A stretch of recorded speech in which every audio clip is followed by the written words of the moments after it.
Welcome to the shop. We're back in the shop again, and today we're going to turn one of these staved rings. Yesterday I glued these two little blocks in. That was about 13 hours ago, so they should be well glued onto the wood there now, and I'm going to use those to mount this to this faceplate. This faceplate has a sanding disc glued onto it, and it has a 3/8 threaded rod through the center with a nut on each side. So we can use that to mount this ring with this little piece of wood up against these little clamping blocks. Put this on here, put a washer and a nut.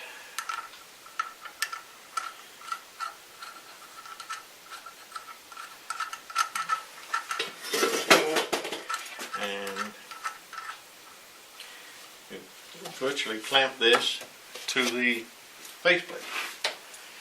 Now, because of the aggressive nature of the sanding disc, it doesn't take a lot of pressure here to actually secure this. And what we'll do is we'll find out the two high spots. Oops.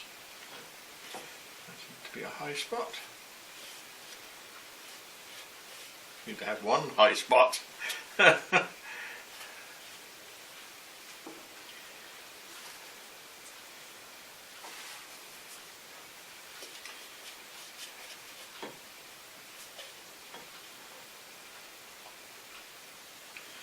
When we have the high spot, we go the other side and see how much we have to move it. Move it about half the gap. There, already you can see that's quite a lot closer. I'll move it over again. Now the banjo is sliding on the bed. So there's a high spot here. There's a high spot there. Yeah.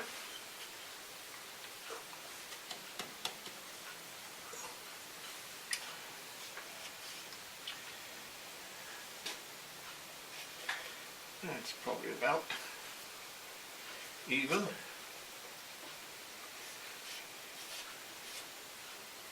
Oh, very close to even. Now we'll go 180 degrees apart, and we've got about a 3/8 gap there and about a 3/8 gap there. Well, that's pretty good. What we'll do, we'll just snug that up a little bit, and we'll take a little cut to see how close we are to round. Yeah, just doesn't have to be too tight, and you can see that it's not going anywhere.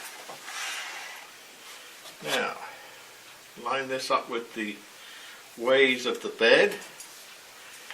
That way I can use my finger against the back here to make this a parallel cylinder. Now,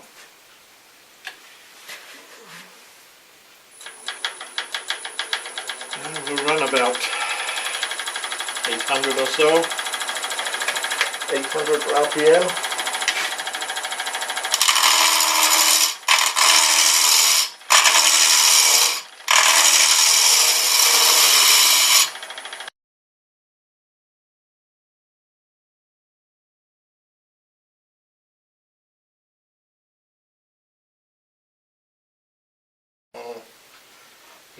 Just over 6 3/4 diameter.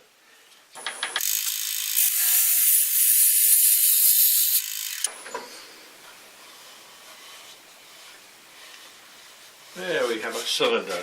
It's turned everywhere. So we're not trying to get a finish on this yet. We're just making it round. And one danger with faceplate with this sanding disc on it is if you touch it with the tool, it will grind the tool very aggressively. So I'm not going right the way down. That's good enough.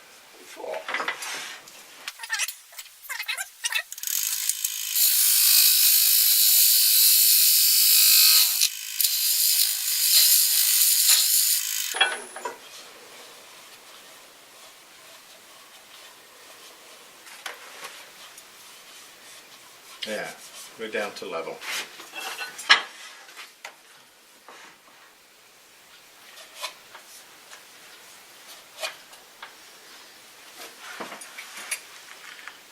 Try not to get in the way too much here.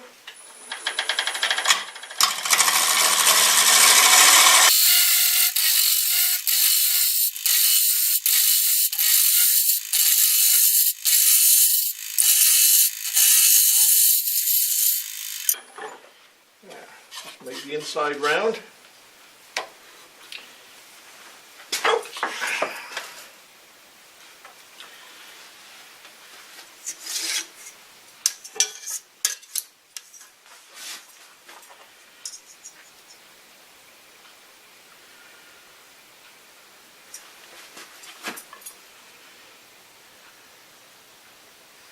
This is 6 1/4 inches. 6 1/4, yeah, 6 1/4 inches. You notice I'm going to use this to mark with this one. This one does not touch the wood. You don't want this one to touch the wood. You just use this one to let you know to move this one in or out so that they're both lined up. You get a pretty good idea by the gap that's there.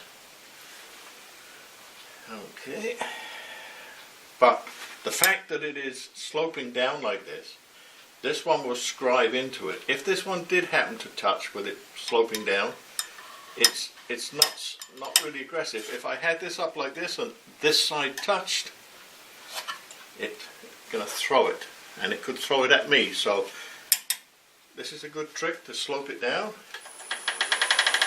and just marking with the left and lining up with the right.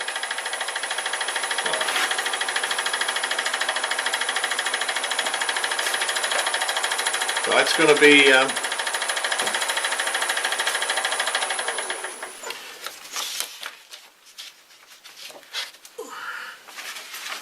so I can see what I'm talking about. I'm going to machine this recess for the base out to 6 1/4 inches, and have about 1/8 of an inch shoulder to put the base against, and about 1/2 inch deep, 3/8 to 1/2 inch, however thick you want to have the bottom.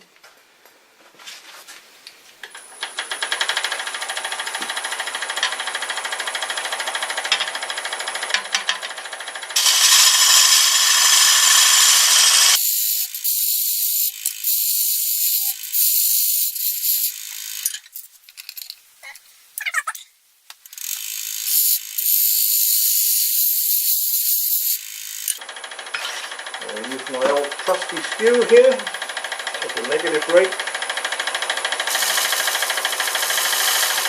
I'm lining it up with the base of the bed.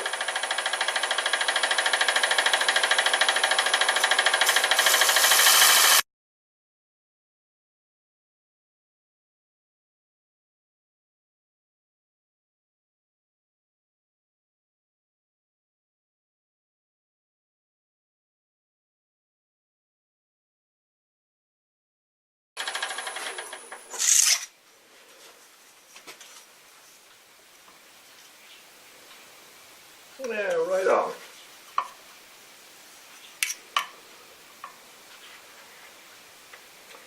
Oh, looks like it's tapered in a little.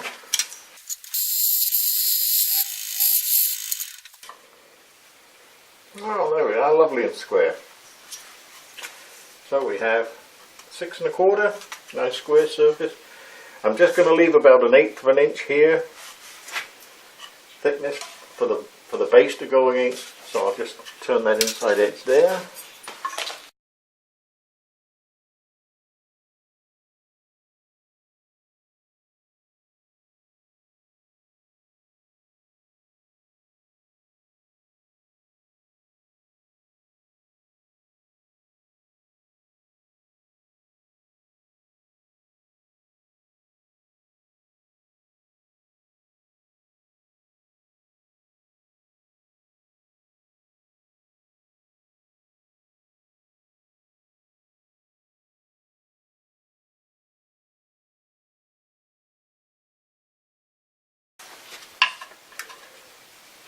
Yeah, nice and straight. Now I'm just holding the rule against the edge and I look down at the bedways. So,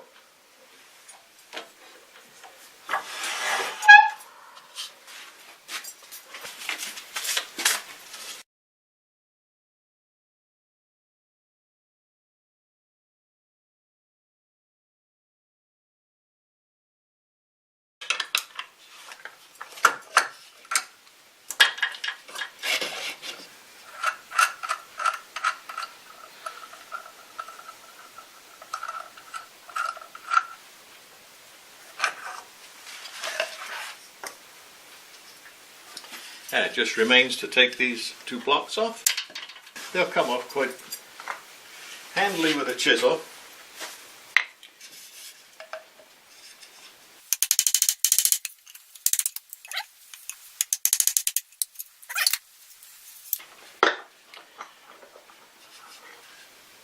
So we're all ready now to glue a base in here with a tenon on it, and then we'll put it in the chuck the other way round, and I'll blend down to this surface. That's my plan, is when I bore this out I'll blend into this surface here and finish the outside.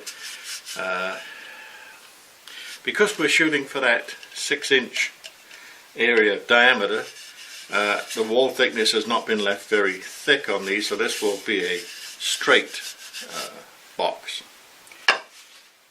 Okay, let's do another one.